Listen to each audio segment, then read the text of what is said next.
Welcome into a Monday, October 14th edition of Daily Faceoff Live. I'm Tyler Yaremchuk. He is our Daily Faceoff insider, Frank Saravalli, live on a Monday, the first weekend of the regular season, now in the rearview mirror. Frank, how'd you enjoy the hockey this weekend? There was a lot to chew on, which we'll get to in a second, but most importantly, happy Thanksgiving to everyone in Canada. Happy Thanksgiving to you, and happy early birthday, number 27 tomorrow. Yes, I will be 27 years old tomorrow. I feel old, Frank. And yes, happy Thanksgiving. I look old. Congratulations. Oh, there you go. Happy Thanksgiving to everybody north of the border, like myself. I hope you all enjoyed some good family time this weekend, or maybe today, and also some afternoon hockey today as well, with a couple of games already underway. Today's show is brought to you by Fountain Tire. You and your family's safety is important. Fountain Tire specializes in tire and auto service, and you don't have to settle for a good deal or good customer service, because at Fountain Tire, they do both. They treat your vehicle like it's their vehicle. You can stop into a Fountain Tire today or make an appointment online, fountaintire.com. Frank, we're going to be joined by Jesse Montano in a little bit. We're going to talk Colorado Avalanche for our big segment with the All 32, but a couple of other stops around the league that I wanted to hit on. Starting out in, well, why not? In Montreal, where the Habs are off to a surprising start to the season. For some, not for you, Frank. You were high on the Habs coming into this year. And let me frame it this way. Are the Habs looking really good? Or are maybe some things being masked by the fact that Sam Montembeault has a .986 save percentage? How real is this little start from the Habs? Well, I'd say the record and the way that they've started is probably not real, because Montembeault has really covered up so much of that. I think he's allowed, one goal and 73 shots, something along those lines. It's crazy, right? But what is real about this Montreal Canadiens team is their ability to score. And I've been saying all summer that I think their offense and production is close to NHL playoff caliber.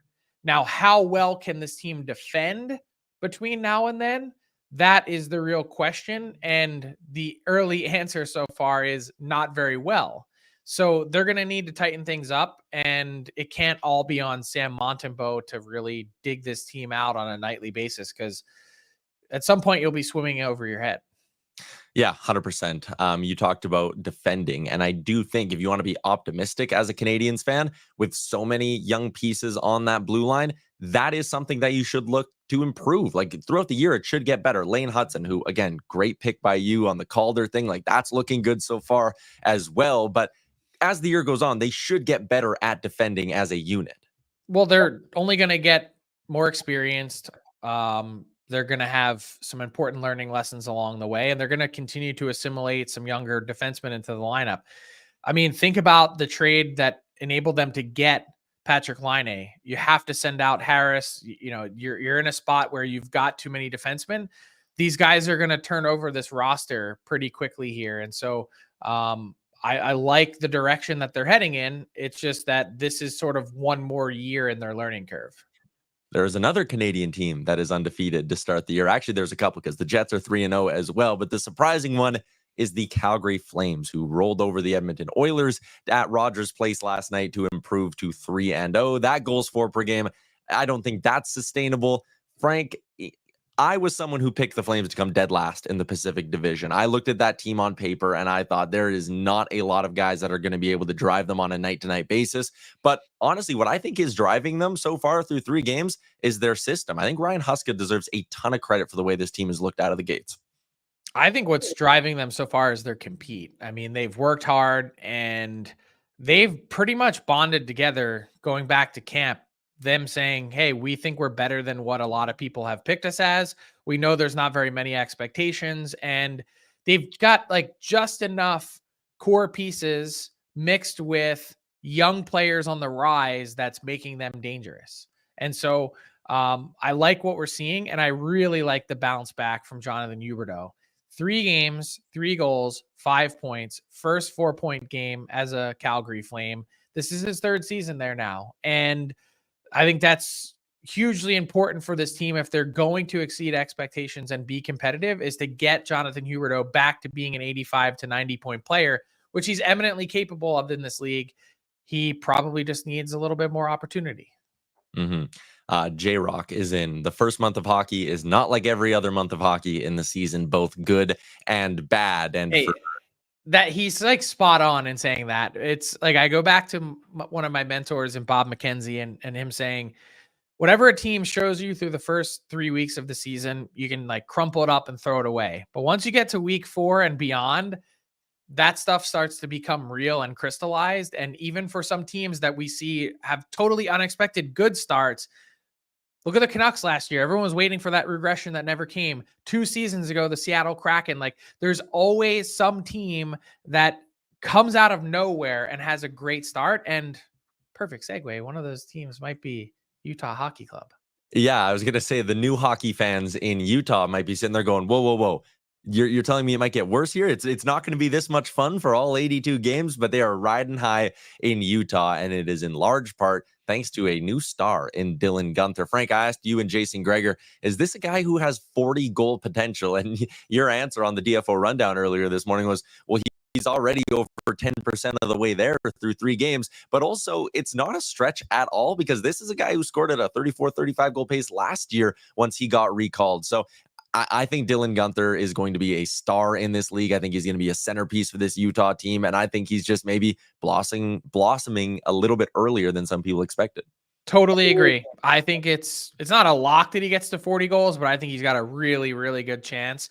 He's playing with quality line mates. The team clearly is counting on him. He has the ability to catch some opponents by surprise. Utah is not going to be an easy matchup team based on the way that their top 6 is structured at this moment in time. And he also moves way better than I had envisioned or remembered. So seeing him in person in Salt Lake last week, he flies. And that's going to really be a nice advantage for him. I think this Utah team, the way that they've played so far has been not only fun to watch, but fascinating to see if they can continue to trade chances with some of the best teams in the league and still find a way to come out on top. But that line, that team, totally, I think is for real. And I'm not looking at anything that team has put together so far and said, oh, that's just been purely based on good vibes, as our friend Johnny Lazarus would say. And Johnny Lazarus has a great piece up at dailyfaceoff.com right now about Josh Doan and the legacy he's looking to carve out now as a member of the Utah Hockey Club. But Frank, I wanted to throw one more thing your way with Utah.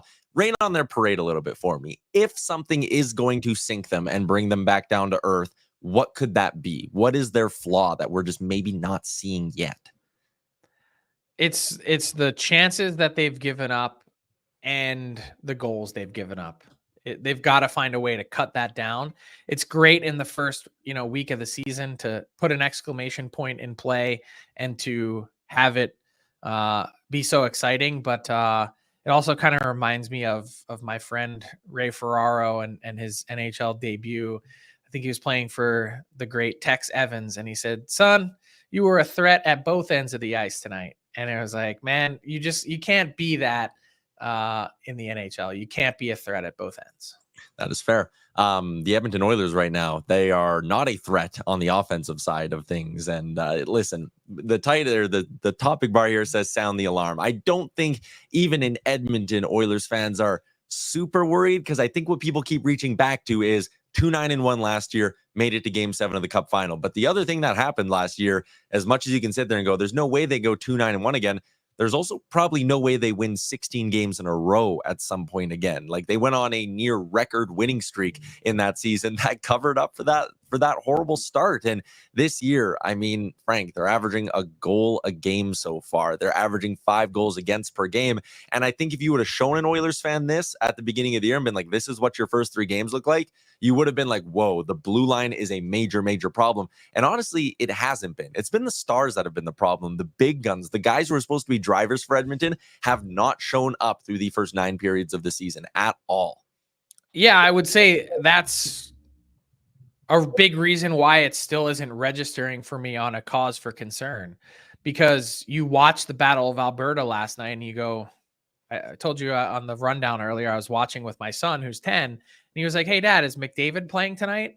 And I was like, how many times can anyone legitimately ask that question and be like, "Oh, I'm not sure. Is he? Like, where was he there?" he just wasn't noticeable. And what I would say is, as a whole, their offense has, 2 goals that were taken off the board, notwithstanding, which totally changed that game.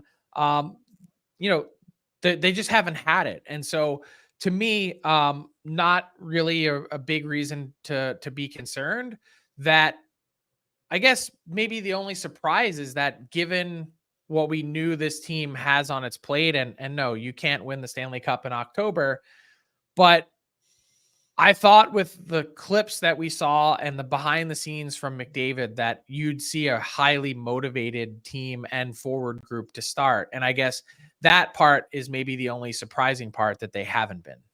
Yeah. And if there was one reason, if I wanted to be concerned about this, it's okay, the blue line hasn't been an issue. And again, everyone kind of thought it would be. What if the star players start showing up over the next few games and it's paired with the blue line taking a step backwards? Then it's like, okay, is it just going to be? Also, Stuart Skinner should probably be better than he's been.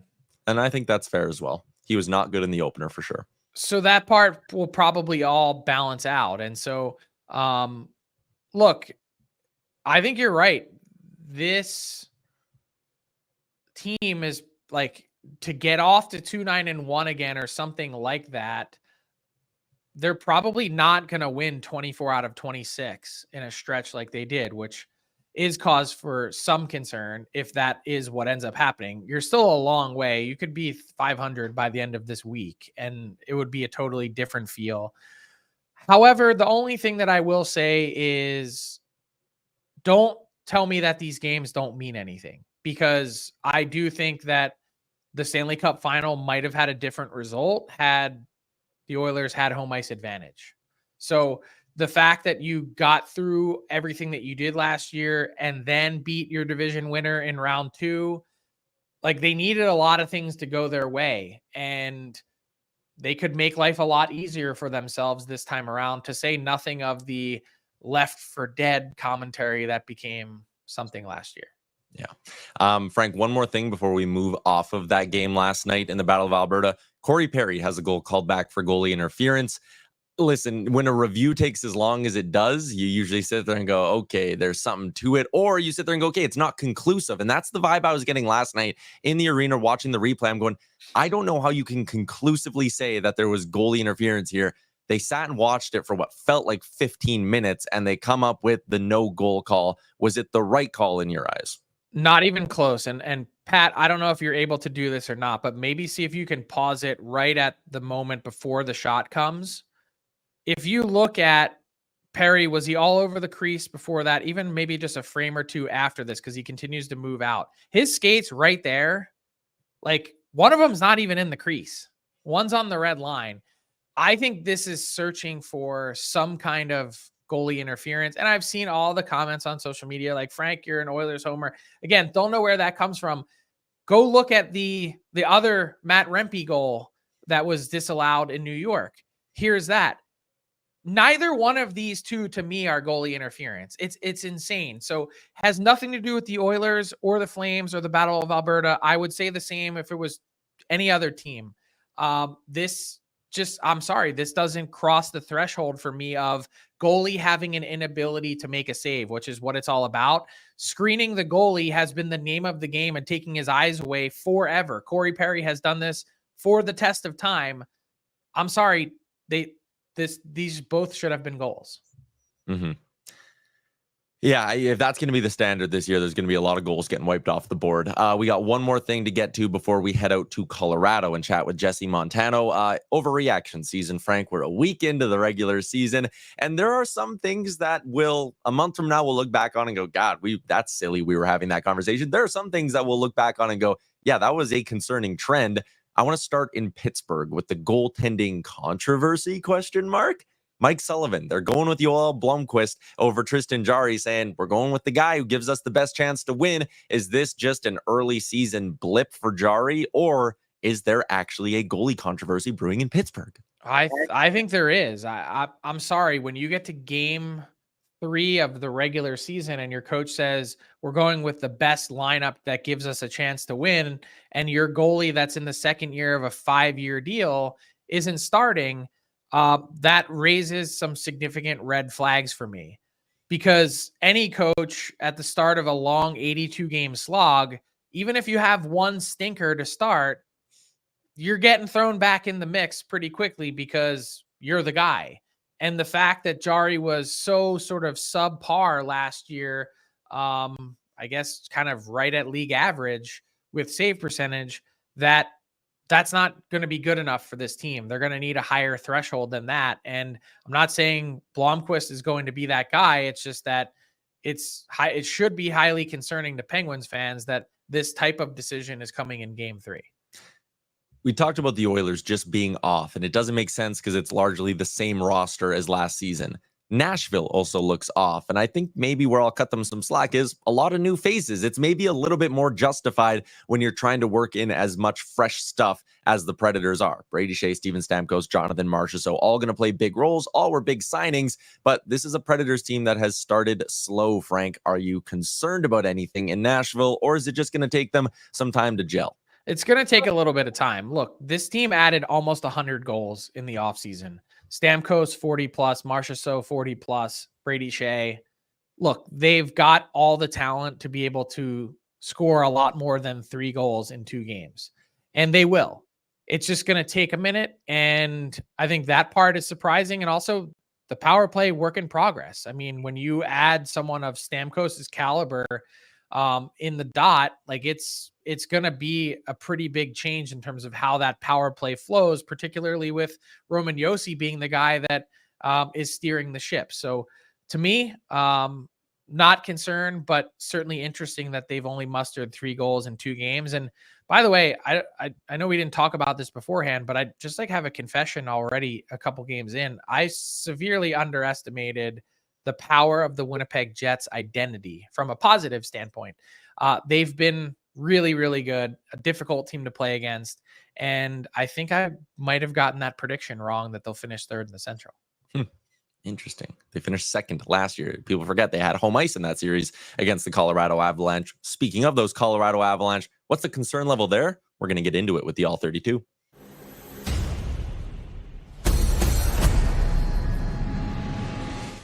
Excited to welcome Jesse Montano into the show. He is from Guerrilla Sports, covers the Colorado Avalanche, and also great setup, great backdrop here, Jesse. Hey, thanks. I'm trying to match you guys here. Yeah, no one beats Frank's setup. Let's start with the goaltending in Colorado. I want to come at this in a bit of like a 2-pronged approach here because the numbers early on are ugly. What is the concern level right now in the duo of Annunen and Georgiev? And what is the concern level on a long-term view here? Are these 2 guys who they can trust to get the job done and take them on a run? You know, I think trust is the word that is a little shaky around these parts right now.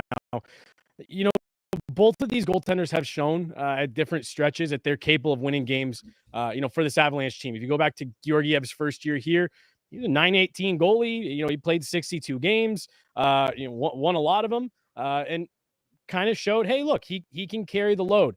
But starting last year, it inconsistency. I mean, it's 10 good games followed by 9 shaky ones, and it's 5 good games followed by 6 shaky ones. And Annunen, he's a goaltender that they drafted in the 3rd round back in, I believe, 2016, 2017. They've built him up. He's been a really strong AHL goaltender for them, but he's got a really limited sample size in the NHL, including the 2 games that he's coming in relief this year, just 20 NHL games, and he's looked shaky. So they claimed Capo Kakinen off waivers just a couple days ago. He's going through the immigration process, coming from Winnipeg. So I think that was kind of our first sign. I've also been told they were in on Yaroslav Askarov. You can tell that they were feeling a little, twitchy about this tandem in terms of a full 82-game season. And that's a little bit heightened right now. In terms of the long term, unfortunately for Alexander Georgiev, the Avs have just shown they're not really in the business of paying goaltenders, large dollar amounts. So really for me, this is probably Georgiev's last year here either way. Either he continues the inconsistency and they don't want to deal with it going forward, or he plays really well and they don't want to pay him. So, long term, I don't see Georgiev here beyond this year. And as far as Annunen, like he really needs to start showing something soon that's stealing minutes away from Georgiev, because he just hasn't done that in the 2 games where he's coming in relief. I think they're going back to Georgiev tonight. Just quickly, you talked about the Askarov thing. I also don't forget at the deadline to talk about Marc-Andre Fleury. There is a bit of a history here of them being, as you said, twitchy, and I like that word. Go ahead, Frank. Oh, I was just going to say, Jesse, given all those things that you mentioned, how surprised are you that they didn't address their goaltending in a more meaningful way this summer instead of coming back to Georgiev after 74 games of 897 plus a goalie that you mentioned in Annunen who doesn't have any track record to rely on? And, Frank, I think it's probably one of those things that if they weren't having to do the cap gymnastics that they were this summer, I'd be willing to bet they would have addressed it. But, you've got the uncertainty around Val Nichushkin. It sounds like they are planning on him being back, as soon as possible. He'll be into town at the end of this month to start trying to get back, on the ice in whatever capacities he's allowed to for now. And then the Gabe Landeskog stuff just continues to be a shifting goalpost of dates. So I'd be willing to bet Chris McFarland would have liked to address it. And again, I think the fact that he was in on Askarov says that they were even trying to, in whatever ways they could, fit it in under this cap. And now they're kind of in a tough spot. I'm really curious to see what Kakinen can kind of come in and do, even if he can't, take over, because you got him off waivers, so your expectations have to be realistic. But I think it also sent a message to both Georgiev and Annunen saying, since you guys are the only guys here right now, doesn't mean you're our only option. We'll go out and make some moves if we need to. But the Avs, this regime has preached patience, and they've practiced it over the last few years. So I think they're going to give Georgiev here a little bit of runway. But gosh, it feels like that leash is getting shorter by the day. Yeah, it really does. You mentioned Landeskog, so let's go there. Yep. My understanding is that there actually has not been a date set. Give us behind the scenes on what's happening. So I think there was like back-to-back weekends where Jared Bednar was at a charity event and someone asked him about it. And he kind of gave like a general, we're hoping for him back sometime near the beginning of the season. Then the following weekend, Gabe Landeskog went out and said, it's a matter of when, not if. And I think there was a lot of folks who kind of took that as like, oh, they're shooting for October. That has never sounded like the case to me. I think that we are probably looking best case scenario, probably the end of the year, early 2025, just based on what I'm seeing, based on what I'm hearing. We haven't seen Gabe Landeskog on the ice now for a little bit over a month. And we went through a stretch where we were seeing him out there pretty regularly. So again, I'm not necessarily saying there's been a step back or anything, but you're right. There hasn't been any kind of date set. And just based on what I'm hearing, like I said, I am thinking closer to the new year if things are going well. Now, we're also watching Lonzo Ball in the NBA. Same surgery, same doctor, about 3 months ahead of Gabe Landeskog. So Lonzo Ball has a return to play plan with the Chicago Bulls. He's not playing every night. They're limiting his minutes, but he's trying to get ready for the start of the season. So again, if you're going based on that 3 months, that puts him right around late December. But again, we'll see. This has been a really interesting process to follow from the very beginning before he got the surgery. And like I said, just the fact that we haven't seen him on the ice doesn't mean he's not skating, but he was starting to get integrated into some group activities here and there. We haven't seen that in about a month. Last one I got for you is just quickly on the Mikko Rantanen contract situation. I think an outsider will sit there and go, Nathan MacKinnon makes 12.6. Nobody makes more than Nathan MacKinnon on this team. So 12.5, 12.4. Is it going to be that simple, or is there a world where this gets more complicated? From everyone I'm talking to right now, it should be about that simple. That he's a player that wants to be here. They want him here. He's a huge part of their core. I think it'll be that simple, but I do also think the Leon Draisaitl extension affected this a little bit. Same agent as Mikko Rantanen. And from my understanding is they're making the argument, the cap's going up and the cap's going to continue to go up. So we want to get the most for our client, who's a 55 goal scorer, 100-point getter in the NHL, and is off to a quick start here this season. I think when the chips are down, this is one that's going to get done, and it's not going to be overly complicated. The Avs understand how important he is to have here, and you are going to start to get some salary cap clarity at the end of this season. So I think it gets done, and I think it will end up being relatively simple. But my understanding is this was on track to get done before the season started. And I think there were some wrenches thrown into it with the Draisaitl deal and the number that one hit. Obviously, the Avs have a little bit of the advantage, being able to offer him the 8 years to kind of, help with whatever he might get on the open market. But yeah, definitely a little bit surprised that it's gone into the start of the season. But I think they'll get it done. Both sides want it. Jesse Montano from Guerrilla Sports, man, really appreciate your time. Thanks for doing this. Thanks so much, boys. Anytime.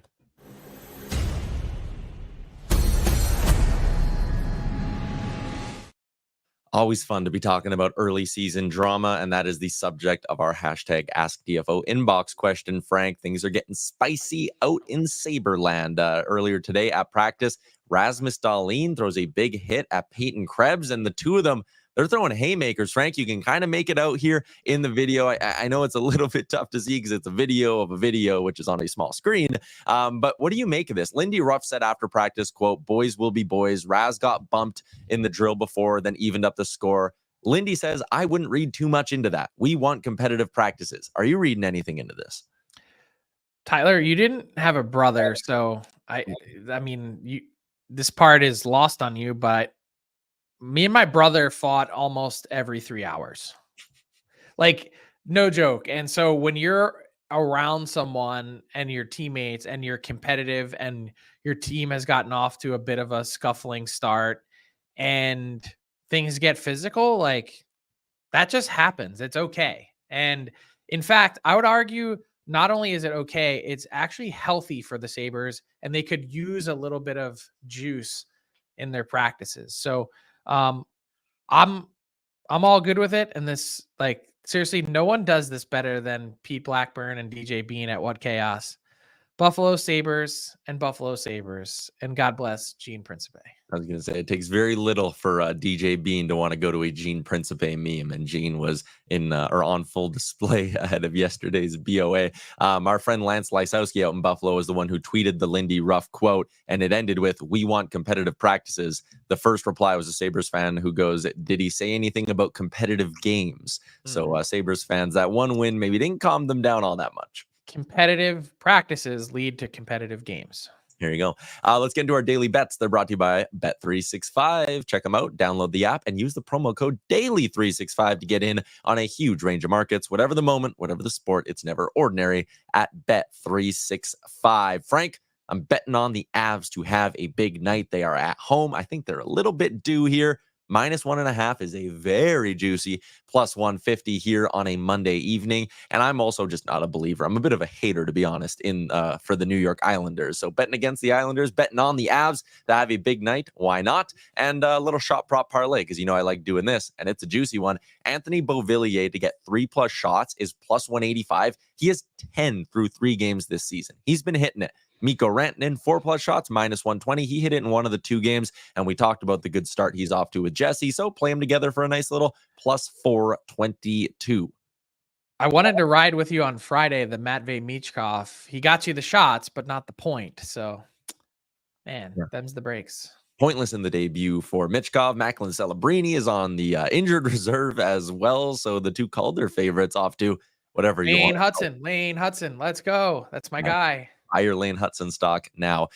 Let's wrap up the show with a little bit of garbage time. A new episode of Frankly Speaking is going to drop right here on the Daily Faceoff YouTube or wherever you get your podcasts from. And it's from Frank's time in Boston, where you chatted with Jim Montgomery about this team being built for the playoffs. Let's take a listen. You guys made some big additions and you've got the core in place. Is this team better positioned this year to be successful than last? Do you feel this team's a little bit more complete? Is that fair to say?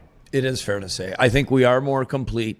In the regular season, we might not be as good of a regular season team, but our goal is to get in the playoffs. I think that as we build throughout the year, with how big we are up front, we're faster up front.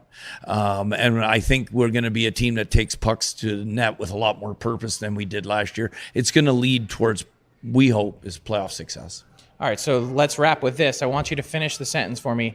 This season will be a success for the Boston Bruins if We get to the third round. that's what you have on your board. That's what you're. You asked me a question. That's what came to my mind. I was shocked because it was like I've never heard anyone say get to the third round. It was usually like win the Stanley Cup or something, and I was like, I literally walked away. I was like, that's it, get to the third round. But yeah, really enjoyed my chat with Jim Montgomery, Brandon Carlo, and Elias Lindholm that dropped today. People are sleeping on the Bruins. I'm telling you right now, that defense is scary. Charlie McAvoy is the smallest guy at 6'1". They've got as good a top four as anyone. And I do think this team, how many teams went out this summer and addressed their biggest need, getting a top end center in Elias Lindholm, and then added a top four defenseman on top of it? I just think the Bruins are a much more complete team, as you could tell by my question. One more for you quickly. Our friend J Rock and others are wondering in the chat, are you the older brother or the younger brother? I am the older brother, but only by 18 months. So you just wouldn't be able to tell that looking at us. That is also fair. So embarrassing. If you want to hear a funny story, I'll leave you with this on Thanksgiving. Couple years ago, playing on a golf trip with my dad and my brother, we get to the tee and the starter goes, "Oh, how great is it? 3 generations playing golf together." And I'm like, this fucking guy, come on, get out of here. That is good. Okay, that is a wrap on today's edition of the show. Happy Thanksgiving once again to all of our friends north of the border. Enjoy the afternoon hockey. Big shout out to Jesse Montano. He was fantastic. Big shout out to our producer, Pat Puff, who was also fantastic. For Frank Saravalli, I'm Tyler Yaremchuk. Enjoy your Monday, and we'll be back tomorrow at noon Eastern.